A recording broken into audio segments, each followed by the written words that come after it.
আসসালামু আলাইকুম। দীর্ঘ ১০ দিন পরে আমাদের চীনা হাঁস আমরা কচু শাক দিব খাওয়ার জন্য। আপনারা হাঁস মুরগি পালেন, কচু শাক আপনাদের পোষা প্রাণীকে কি করে খাওয়াবেন আমি আজকের ভিডিওতে বলে দেওয়ার চেষ্টা করব।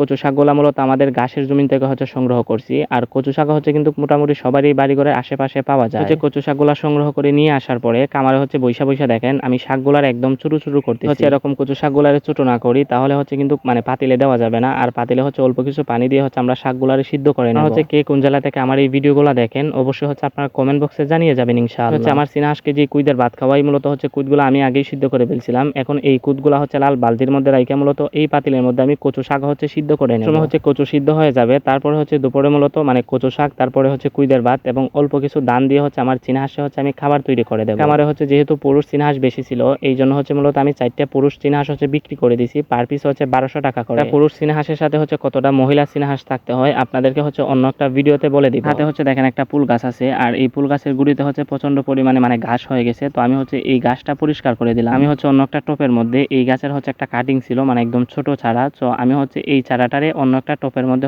রোপণ করে দিলাম। আপনারা আমার খামারে আসছেন, আপনারা তো দেখছেনই, মানে আমার খামারে প্রচন্ড পরিমাণে ফুল গাছ। মূলত আমি সুন্দরের জন্য এই ফুল গাছগুলো চাষ করি। আমার ভিডিও দেখেন, আমি সবার জন্য দোয়া করি যেন আল্লাহ তাআলা আপনাদেরকে ভালো রাখে। সবাই ভালো থাকবেন, সুস্থ থাকবেন, নিজের প্রতি যত্ন নেবেন। আসসালামু আলাইকুম।